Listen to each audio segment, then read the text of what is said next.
आप में से कई लोग ऐसे होंगे जो शेयर बाजार में पैसे लगाते होंगे एसआईपी के जरिए, म्यूचुअल फंड में कह सकते हैं, पैसे लगाते होंगे एसआईपी के जरिए, यानी हर महीने कुछ न कुछ पैसा आपके अकाउंट से कट जाता होगा और जाकर के म्यूचुअल फंड की कुछ यूनिट आप खरीद लेते होंगे। अब समस्या ये है कि अब से कुछ महीने पहले बड़े खुश होते थे आप अकाउंट देख करके, ये देखो एसआईपी में लगाता था तो 30% बढ़ गया जी, 40% बढ़ गया जी, और लगाते हैं और बढ़ाते हैं।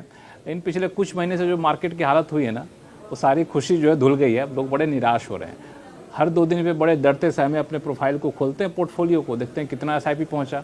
जो 30% 40% पे था वो घट के 5% पे आ गया, कुछ लोगों का लाल में आ गया। तो अब सब लोग ये सोचते हैं कि अब एसआईपी का क्या करें, जो पैसा हर महीने कट रहा है कटने दें या फिर रोक लें, या फिर जितना हुआ है उससे और नीचे ना चला जाए उसको निकाल लें क्या। ऐसे बहुत सारे सवाल हैं और ये सवाल मैं वैसे नहीं बोल रहा हूँ। मैं आपके पास आता हूँ ना तो रास्ते में कम से कम 5 लोग डेली मिलते हैं जो मुझसे पूछते हैं कि देखिए एसआईपी की हालत तो ये हुई, क्या करें लक्ष्मण जी, इसको निकाल दें कि रहने दे। कुछ लोग तो करें और पैसे डाल दूँ क्या, तो मार्केट गिरा हुआ अच्छा रहेगा। तो ये सारे सवालों का जब जवाब मैंने ढूंढने की कोशिश की ना, तो मुझे लगा एक शख्स, वो है हमारे शरद कोहली साहब। इन सारे सवालों को बिल्कुल आपकी भाषा में अगर कोई बेहतरीन जवाब दे सकता है तो शरद कोहली साहब हैं, जो कि बहुत ही जाने माने इकोनॉमिस्ट भी हैं और शेयर बाजार से इस तरह की चीज़ों को लेकर बड़ी पैनी नज़र रखते हैं। कोहली साहब, आपके पास भी लोग आते हैं पूछने के लिए क्या करना है एसआईपी का? बिल्कुल, लोग पूछ रहे हैं, लोग परेशान हैं। आपने बिल्कुल ठीक कहा, क्योंकि बहुत सारे लोगों ने तो ये मंदी देखी नहीं है। कोविड के बाद 2020 के बाद मार्केट एक ही डायरेक्शन में गई, 7,500 पे थी निफ्टी और बढ़ के कहाँ 26,277 गई। बीच बीच में थोड़े बहुत उतार चढ़ाव है, पर इस प्रकार की करेक्शन नहीं देखी। ये बियर फेस पहली बार देखने को मिल रहा है। और आपने ठीक कहा, लोगों को 12, 13, 15, 20, 25%, 30% रिटर्न की आदत पड़ चुकी थी और अचानक 30% गिर के नीचे निगेटिव में गिर के बिल्कुल कुछ नेगेटिव आ गया, या नहीं तो बहुत थोड़ा रह गया है। तो अब लोग असमंजस में हैं कि क्या करना चाहिए। देखिए, एसआईपी आप 3 वजह से करते हैं। आप एवरेजिंग के लिए करते हैं, आप डिसिप्लिन के लिए करते हैं कि मेरा एक फिक्स अमाउंट हर महीने सेविंग होता रहे, और तीसरा आप कंपाउंडिंग इफेक्ट के लिए करते हैं कि अगर मैं लंबी अवधि के लिए कर रहा हूं तो उस पैसे पे जो डिविडेंड आएगा, ग्रोथ होगी, वो दोबारा इन्वेस्ट होके मुझे। इसको थोड़ा सा दर्शकों को समझा दूं। एवरेजिंग का मतलब ये हुआ कि मान लीजिए जब लगाया उस टाइम ज़्यादा था दाम शेयर का, इक्विटी का या फिर म्यूचुअल फंड यूनिट का, बाद में आके कम हो गया, फिर कम वाला भी लिए, ज़्यादा वाला भी लिए, फिर आगे चल के ज़्यादा वाला भी लूँगा, तो ये सब मिलके एक औसत रेट पे रहता है। तो बहुत उतार चढ़ाव का असर नहीं पड़ता, इसी को एवरेजिंग कहते हैं। जी बिल्कुल। अब कंपाउंडिंग का मतलब कि आपने 10 रुपया लगाया, उस पर 30% मिल गया आपको रिटर्न। अब उस 30% मिल करके जो 10 + 30% उसका फिर आगे आपको 30% मिलेगा, इसको कंपाउंडिंग कहते हैं। तो अब मेरा सवाल बड़ा ही सटीक सा है कि अब हर महीने तो 25-30 हज़ार करोड़ रुपये डाल रहे हैं लोग एसआईपी में, तो अब क्या करें? अब तो सबके लाल लाम हो गए पोर्टफोलियो, लगाएं कि ना लगाएं? जी हाँ, एसआईपी की पिछले महीने की जो फिगर है वो 23-23,500 करोड़ के आसपास की है। 23,000 करोड़ रुपए एसआईपी लगा दिए हर महीने लोगों के जा रहे हैं कट के, क्योंकि रिटर्न इतना अच्छा आ रहा था। बल्कि आपको हैरानी होगी कि बैंकों आप लगाते कि नहीं? बैंक मैं थोड़ा सा सिलेक्टिव रहता हूँ और मैं सिचुएशन सुझाव देते हैं, सिचुएशन के हिसाब से अपने आप को एडजस्ट करता हूँ। तो बैंकों को डिपॉजिट जुटाने में दिक्कत हो रही थी, क्योंकि लोगों ने एसआईपी इस प्रकार कमिट किए हुए थे। वो कहते थे बैंक के एफडी के लिए हम क्या 5-6-7% पे हम लेते रहे, हम तो बेटर है। अब सिचुएशन ये आई है, सबसे बड़ा सवाल ये है लक्ष्मण कि अब आगे क्या किया जाए। 2 सवाल उठते हैं। पहले, जो आपकी एसआईपी चल रही है उसका क्या करें? पहले तो वो चलती रहने दें कि उसको बंद करें। दूसरा, नई एसआईपी के लिए क्योंकि जो म्यूचुअल फंड के एजेंट्स वगैरह हैं वो तो आते रहते हैं और आपको अलग अलग जगह सलाह भी मिलती रहती है। वो तो मेरी सलाह ये है लक्ष्मण कि जो लॉन्ग टर्म इन्वेस्टर है, लॉन्ग टर्म से, अब ये बहुत बड़ा सवाल है। जैसे हम लॉन्ग टर्म बोलते हैं, लोग छूटते पूछते हैं लॉन्ग टर्म आप किसको कहते हैं, 2 साल को, 3 साल को? तो मेरे हिसाब से अगर आपका 5 से 10 साल का नजरिया है तो आपको अपनी एसआईपी से डरना नहीं चाहिए।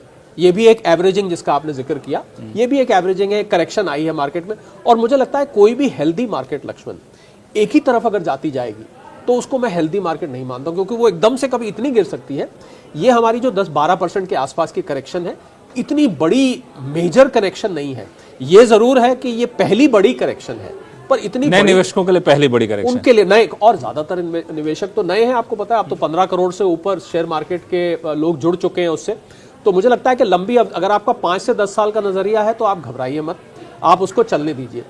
पर अगर आपका छोटे टाइम का नजरिया, क्योंकि हुआ क्या था लक्ष्मण, मैंने कोविड के बाद की बात करी, तो कोविड तो 2020 के बाद की बात है, तो इन 4-5 साल में बड़ा अच्छा रिटर्न आ गया था। तो लोगों ने इसी को लॉन्ग टर्म समझ लिया। अच्छा, कि 2021 के बाद भाई 2024-25 में हमें तो 12, 13, 15, 20, 25, 30, मैं अलग अलग फंड्स की बात कर रहा हूं, इतना रिटर्न आता रहा। अब आप कह रहे हैं कि 5 साल के लिए, तो देखिए ये शेयर मार्केट की खूबसूरती है। तो मैं सलाह लोगों को देना चाहूंगा कि अगर आप अगर आप लंबी अवधि के लिए हैं तो कोई चिंता की बात नहीं। अगर आप मिड टर्म के लिए, मतलब आपका 5 साल से अंदर का नजरिया है, तो हम उसको एसेट रीबैलेंसिंग कहते हैं। आप एसेट्स को रीबैलेंस कर सकते हैं। रीबैलेंस का मतलब कुछ पैसा आप डेट फंड में लगा दीजिए, कुछ हाइब्रिड में लगा दीजिए, कुछ इस प्रकार के फंड्स में लगाइए, कुछ दूसरे एसेट क्लास भी आप चूज कर सकते हैं। आजकल गोल्ड में लोग बहुत पैसा लगा रहे हैं, कुछ आप वापस बैंक की एफडीज में ला सकते हैं। तो एसेट्स को आप रीअलाइन कर दीजिए। पर अगर मैं दोहराना चाहूँगा, अगर आप वाकई में लंबे पीरियड के लिए 5-10 साल के बीच का होराइजन है तो कोई चिंता की बात नहीं। ये मार्केट की एक नेचुरल साइकिल है। भारत की जो ग्रोथ स्टोरी है वो कायम है।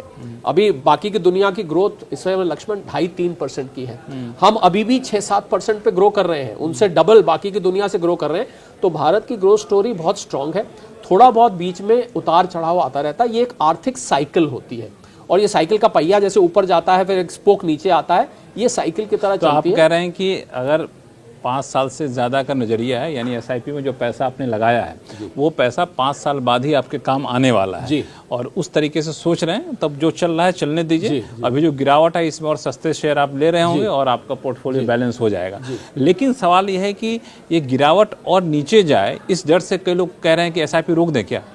देखिए, अगर नीचे जाती है तो ये भी तो सच है कि जो आप मान लीजिए आज से मान लेते हैं, पहली बात तो, हालांकि मैं चाहूंगा ऐसा ना, मान लीजिए और 10% करेक्शन हो जाती है सपोज, तो उस समय जो आप एसआईपी में डालेंगे लोग ये भूल जाते हैं, वो सस्ती दर पे भी तो खरीदा जाएगा। आप जिस एएमसी में पैसा डाल रहे हैं, लेकिन जो है वो तो गिर गया मेरा। हाँ, वो तो गिर गया, पर हमने शुरू में एवरेजिंग की बात करी थी, आपने तो समझाया भी एवरेजिंग, तो वो एवरेज आउट तो हो रहा है, ये बात सच है। और मैंने तो लक्ष्मण ये सलाह दी कि जिन लोगों को, देखिए लोग जब सलाह लेते हैं इस प्रकार के इंटरेक्शन से, तो उसमें दूसरी सलाह ये भी तो है कि अगर आपको वाकई में डर लग रहा है तो हम किसी को, हम ये नहीं कहते कि आपका डर बेबुनियाद है, ये तो हम कभी भी नहीं कहेंगे, क्योंकि लोगों का खून पसीने की कमाई है।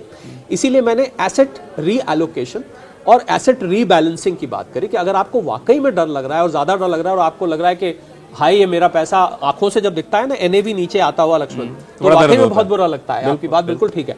तो मुझे लगता है कि आपको दूसरे एसेट क्लासेस में कुछ टाइम के लिए, गोल्ड और सिल्वर में लक्ष्मण बहुत अच्छा पैसा लोगों ने बनाया है, और अभी स्टॉक्स में भी, और आप लोग उसमें म्यूचुअल फंड एएमसीज में भी रीअलाइनमेंट कर देते हैं, आप किसी दूसरे में जा सकते हैं। इसमें मैं आऊंगा। ये बड़ा इंटरेस्टिंग सवाल है कि अगर आप एसआईपी कर रहे हैं तो एसआईपी को रोके ना, लेकिन जहां जहां एसआईपी कर रहे हैं ना उसमें कुछ फेरबदल कर लीजिए। इधर का पैसा उठा के इधर कर लीजिए, इधर का पैसा उठा के उधर कर लीजिए। इसमें क्या ख्याल रखना चाहिए? क्योंकि अभी जो मैं पढ़ रहा हूँ कि मिड कैप में अभी बहुत संभावना है गिरने की, लगाइए तो लार्ज कैप में लगाइए, तो ये सब क्या माजरा है? देखिए 3 कैप्स होते हैं, small cap, mid cap, large cap होता है, ठीक है। आजकल माइक्रो लार्ज कैप मतलब बड़ी कंपनियों के शेयर वाला एसआईपी, मिड कैप मतलब मझोली कंपनियों के शेयर वाला एसआईपी, और स्मॉल कैप मतलब छोटी कंपनियों के शेयर वाला एसआईपी। और अगर मैं आपकी बात को और प्रिसाइज कर दूं तो 20,000 करोड़ से ज्यादा जिसकी मार्केट कैप होती है वो लार्ज कैप होता है, 5,000 और 20,000 के बीच में होती है वो मिड कैप होता है, 5,000 से कम वाला स्मॉल कैप होता है। तो अभी एसआईपी हम करने जा रहे हैं, मान लिया जाए, तो अभी हम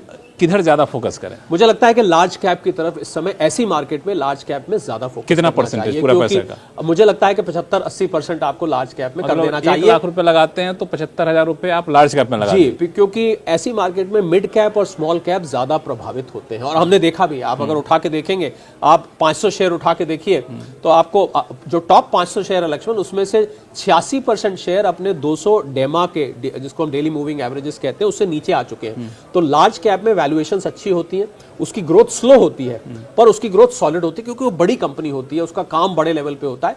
तो आप ये रीअलाइनमेंट भी कर सकते हैं। इसका आपने जिक्र किया कि अगर आप स्मॉल कैप, मिड कैप के किसी फंड में फंसे हुए हैं तो आप लार्ज कैप में जा सकते हैं। तो वहाँ के एसआईपी जो जा रहा है उसको बोलिए, एसआईपी जो फंड मैनेजर है, भाई वहां से उठा के हमारे लार्ज कैप में डाल दीजिए, स्विच कर दे, ये कर दीजिए। और दूसरा आप स्टेप कर सकते हैं कि आप हाइब्रिड टाइप में जा सकते हैं, जहां डेट फंड और इक्विटी फंड का मिक्स हो, ये कर सकते हैं। उसमें जोखिम कम होता है। उसमें नेचुरली डेट फंड में तो आपका जोखिम कम है, वो इक्विटी में पैसा डालते ही नहीं है या बाकी सिक्योरिटी। और तीसरा जो मैंने बताया, थर्ड लेवल, थर्ड डायमेंशन की एडवाइस ये है कि आप दूसरे एसेट क्लासेस में, जिसको मैंने पहले भी कहा, उसमें आप डाइवर्सिफाई कर सकते हैं, तो आपका रिस्क स्प्रेड हो जाएगा। तो मोटा मोटी ये कहें कि एसआईपी में पैसा है तो निकालिए मत जी, जो पैसा उसको रीअलाइन कर दीजिए, इधर से उधर कर दीजिए, लार्ज कैप में सुरक्षित जगह पहुंचा दीजिए, लेकिन रोकिए मत एसआईपी को, चूंकि इससे एवरेज होगा, सस्ता में खरीदेंगे तो और आपका एवरेज आउट होता है। और लक्ष्मण, मैं आपकी बात में अगर इजाजत दे तो जोड़ दूं कुछ, कि आप जब निकालते हैं, देखिए मैंने जब 3 चीजें बताई थी क्यों आप एसआईपी करते हैं, तो उसमें एक डिसिप्लिन भी थी। डिसिप्लिन, एक डिसिप्लिन से आपकी सेविंग हो रही है।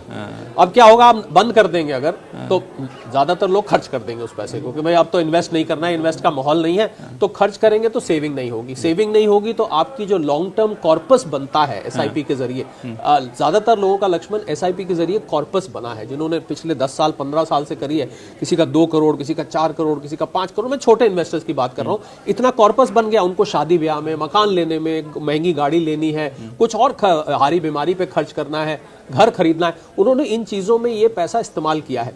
तो मैं समझता हूं सेविंग एक अच्छी चीज आपकी चल रही थी, उसको आप बंद करेंगे, या तो आप ये इंश्योरेंस दे के पैसा खर्च कहीं और खर्च नहीं करेंगे, कहीं और निवेश ही करेंगे किसी और एसेट क्लास में। पर अगर आपने खर्च कर देना है तो बेहतर है आप उसको चलाते रहिए और लॉन्ग टर्म के लिए बने रहिए, वरना ये जो 3 डायमेंशंस हमने एडवाइस की रखी है इसको। एक चीज और कि जिनकी एसआईपी चल रही है, मान लिया जाए कोई 50,000 रुपए के एसआईपी करता है हर महीने, अब तक उसका fund allocation small cap, large mid cap में ज्यादा है, लार्ज कैप में कम है, तो आपने कहा कि फंड एलोकेशन लार्ज कैप में ज्यादा कर लीजिए, मिड कैप में, स्मॉल कैप में कम कर लीजिए। लेकिन जो मिड कैप, स्मॉल कैप में उनका पैसा ऑलरेडी एसआईपी डिपॉजिट है, उसको निकालने की रहने दें। ये मैं इसी पे आने वाला था। हाँ, देखिए मेरा एक निजी तौर पे एक नियम है, वो ये है कि profit in the bank is better than profit in the books. अगर आपके एसआईपी में आप पुराने करने वाले हैं, उस पे मुनाफा है और आपके पास एग्जिट का रूट है, तो आप प्रॉफिट बुक करके बाहर आ जाइए। कितने प्रॉफिट मिल रहा हो तो निकल जाना चाहिए। आपको इस समय जो भी 20%, 10%, 12%, 15%, 50% जो मिल रहा है, आप निकल, ये मिड कैप और स्मॉल कैप की बात। हाँ, उसमें आप निकल के बाहर आ जाइए।